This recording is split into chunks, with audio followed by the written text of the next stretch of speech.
Salut à toi et bienvenue dans cette chaîne qui est dédiée à la perte de poids pour femmes selon le cycle et les hormones. Je m'appelle Mounia et je suis experte en transformation physique depuis maintenant 5 ans.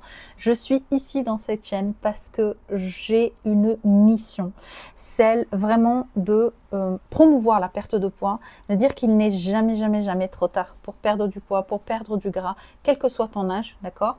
Parce que l'erreur que tu as faite jusqu'ici, c'est que tu n'as pas prêté attention à ton cycle ni à tes hormones. Que tu aies un cycle menstruel ou que tu n'aies plus de cycle du tout, il va falloir que tu prêtes attention aux exigences de tes hormones. Elles sont capricieuses, il faut les écouter. Et moi, je vais t'aider en toute modestie ici dans cette chaîne à retrouver une harmonie hormonale, c'est le cas de le dire, et à retrouver un corps dans lequel tu te sens mieux. Tout ça, tout simplement en changeant quelque chose dans ton alimentation et en améliorant ton activité physique.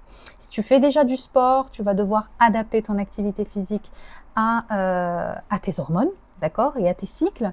Et si tu n'en fais pas, eh bien, il va falloir initier une activité physique douce, comme la marche par exemple, dans un premier temps, pour que tu puisses te sentir mieux dans ton corps, mieux dans ta tête, et que tu puisses justement calmer ton système nerveux et nourrir en quelque sorte les exigences de tes hormones. Ok, donc je suis toujours avec mon petit PC en train de regarder les questions, et en fait j'avais pas vu que pour la thématique ventre plat, donc ça c'est la deuxième partie, il y aura certainement 3, 4, 5 parties parce que j'ai plein de questions là-dedans. Et du coup il y a une personne qui me pose la question, c'est Fatima, et Fatima me dit écoute, je fais super attention à ce que je mange.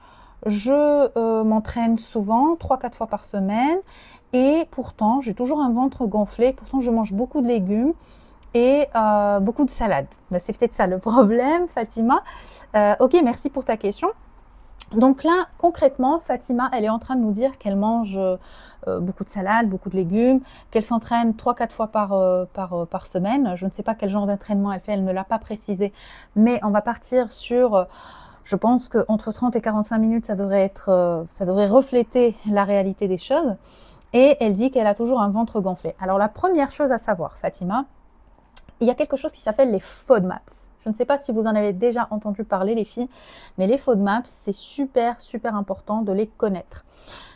Je t'explique quelque chose qui va vraiment te changer la façon dont tu vois les fruits et les légumes. Alors, je ne dis pas, attention, qu'il faut en manger moins, je dis qu'il faut en manger intelligemment. La Monash University, je vais te mettre le lien de l'application qu'il faut prendre, c'est l'unique application qu'il faut prendre parce que c'est eux qui ont initié ce mouvement, c'est eux qui ont pris la peine de tester chaque aliment pour voir pourquoi des aliments verts qui sont bons pour la santé, des fruits, des légumes, vont avoir des conséquences sur le côlon, les intestins, vont irriter donc ces parties-là et rendre la digestion impossible. D'accord ? Donc, ce qu'il faut savoir, c'est que la Monash University, c'est un groupe de chercheurs qui se sont dit, mince, il y a des femmes et des hommes comme Fatima qui mangent correctement, qui mangent des fruits, des légumes, qui s'entraînent, etc. Et pourtant, ces personnes-là se plaignent de maux de ventre gonflé, et c'est pas possible, c'est bizarre. Donc, ce qu'ils ont fait, ce groupe de chercheurs, c'est qu'ils ont pris chaque aliment, ils ont pris la salade, la fraise, le brocoli, etc. et ils les ont testés. C'est exceptionnel comme étude parce que ça nous a appris énormément sur la salade, le chou, plein de fruits et de légumes. Et ça nous a appris des éléments super importants. Première chose, ce n'est pas parce que c'est des fruits et des légumes qu'il faut en manger en grande quantité. D'accord ? Moi, j'aime bien donner cette image de on n'a jamais vu un lion obèse et on n'a jamais vu un hippopotame maigre. Pourtant, le lion est carnivore, l'hippopotame est herbivore. Donc, ça remet un petit peu les choses en perspective pour se dire on peut être gras, on peut prendre du gras, on peut prendre du poids en mangeant green, en mangeant vert. Et ça, c'est hyper important à intégrer. Alors, ça ne veut pas dire, attention, paniquez pas, ça ne veut pas dire, oh là là, qu'est-ce que je vais manger maintenant? Ça veut dire qu'il faut un équilibre. Il faut vraiment prendre en considération que ton corps a besoin de gras, de glucides, de fibres, Et il a besoin de protéines, d'accord? Il a besoin bien évidemment de vitamines et d'autres choses. Mais là, je te parle d'une façon globale. Ce n'est pas un cours de nutrition, ce sont des conseils.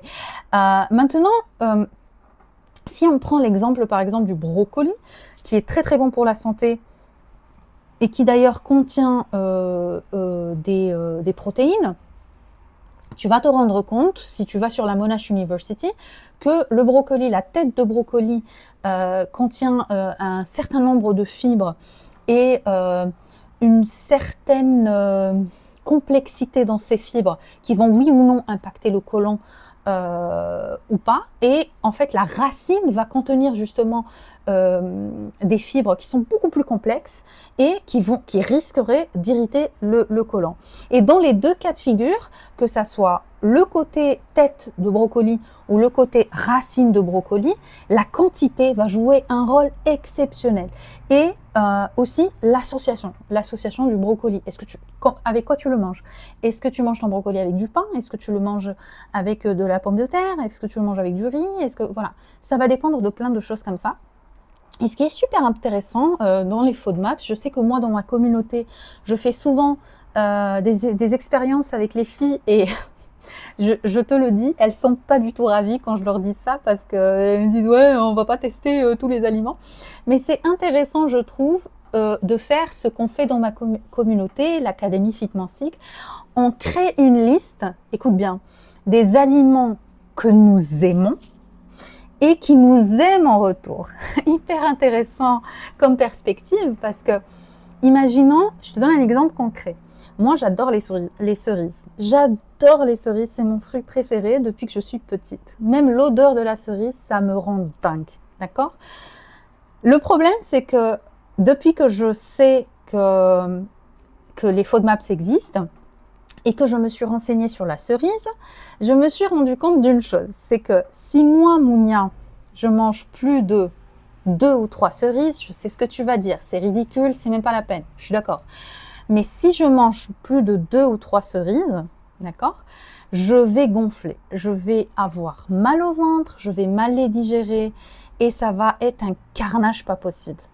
J'ai tout essayé. J'ai essayé de les associer avec mon repas. J'ai essayé de le prendre en dehors du repas avec un peu de gras pour ne pas avoir un gros pic d'insuline. Du bon gras, on en parlera dans une autre vidéo.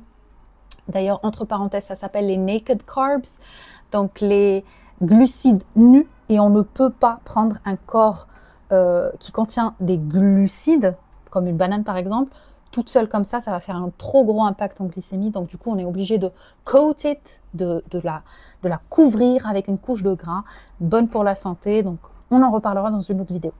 Donc ce que je disais sur la cerise, c'est que j'ai tout essayé et ça ne marche pas. La cerise m'irrite, c'est un fait. Maintenant, soit je vais, tu sais, c'est comme, ça s'appelle la théorie du marteau. Genre, je prends un marteau, je tape sur une vis et à chaque fois je me tape le doigt, il me dit c'est pas grave, je continue, allez c'est parti. Et je continue et puis j'ai mal au doigt et puis j'ai mal partout. Soit je me dis ok, maintenant je sais que la cerise me pose problème, quelles sont les alternatives, comment je peux ne pas non plus bannir la cerise de ma vie, mais comment je peux l'intégrer intelligemment, etc. Eh bien, les solutions que j'ai trouvées, c'est d'acheter un Flavor Drops, 0 sucre. MyProtein le font très bien, de cerise. Ça me donne le goût de cerise. Quand je prends par exemple un yaourt nature à base de soja, parce que pareil, moi le lait, ça me fait des réactions. Donc dis-moi en commentaire si tu es pareil que moi et si le lait, en gros, si tu as une digestion ou un système digestif de grand-mère. Si c'est le cas, please, ne me laisse pas toute seule. Dis-le moi en commentaire. Comme ça, au moins, je me sentirai moins seule.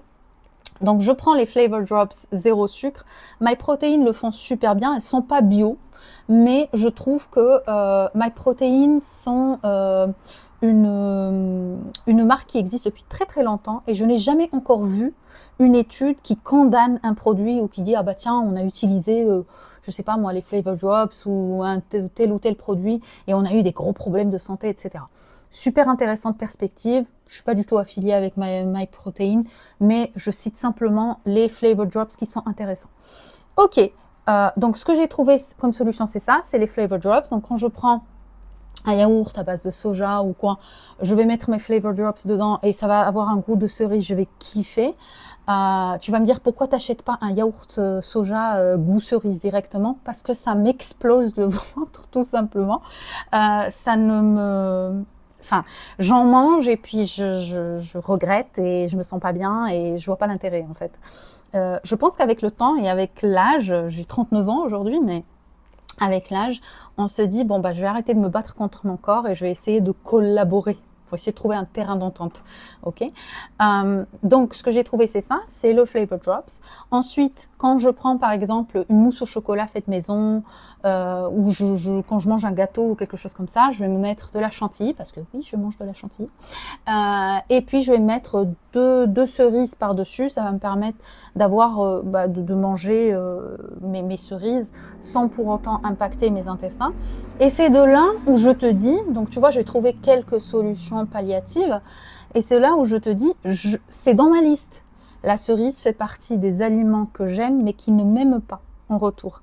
Donc c'est super important de générer cette liste. Donc pour répondre à la problématique de Fatima, et pour synthétiser un petit peu tout ça, il faut s'intéresser aux FODMAPs.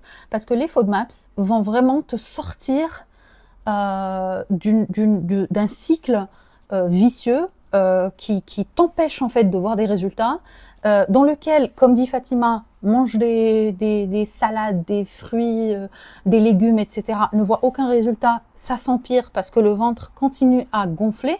Donc ça veut dire que je suis pas médecin, mais je suis pas nutritionniste, mais je sais que d'une façon scientifique globale, ça veut dire qu'il y a un candida ou il y a des microbes qui pilulent dans le côlon et qui irritent le côlon outre mesure. Donc ça veut dire aussi qu'il va falloir s'intéresser à se dire, attends, je vais prendre le brocoli tout seul, je vais le manger avec du riz, par exemple, un aliment complètement neutre, et du poulet, imaginons, d'accord? Et puis, je vais voir ce que ça me fait. Maintenant, je vais manger du brocoli avec ceci, avec cela, avec un fruit, et je vais voir ce que ça me fait. Il faut faire des expériences comme ça, petit à petit.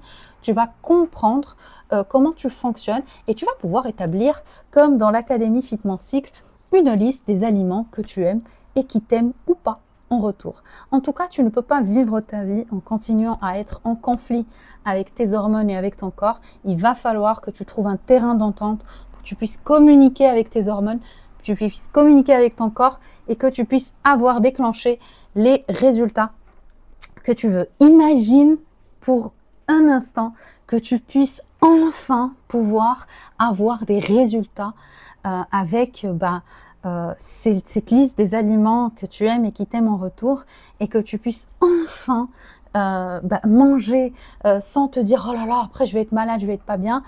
Moi, je trouve ça exceptionnel et j'adore me dire, à la fin de chaque repas, j'aimerais avoir un ventre, entendons-nous, quand je dis un ventre plat, c'est pas ultimement plat, c'est impossible de manger, d'avoir un ventre plat, mais en tout cas un ventre qui n'est pas gonflé comme ça ou qui ne me pose pas de problème tout au long de la journée. Voilà pour cette vidéo. Il y aura certainement d'autres parties pour le ventre plat, parce qu'il y a tellement de choses à couvrir. Il n'y a pas que les FODMAPs, il y a aussi tellement d'autres choses. Moi, je te dis à très bientôt. N'hésite pas à me mettre un commentaire dans la vidéo. Et d'ailleurs, je te le dis, si tu veux vraiment un suivi qui est super précis, qui va être hyper personnalisé selon ton fonctionnement, ta digestion et avec tes problématiques hormonales, ok, n'hésite pas à prendre rendez-vous dans le lien que je vais te mettre en dessous ou à rejoindre notre académie pour faire partie de l'immense famille l'Académie Fitment Cycle et pouvoir bénéficier de tout ce que la science nous apprend aujourd'hui sur le cycle menstruel, sur les hormones féminines, sur la perte de poids et la perte de gras pour femmes. Voilà, je te dis à très bientôt et n'hésite pas à t'abonner et à cliquer sur like pour l'algorithme, pour m'aider. Allez, à bientôt. Ciao!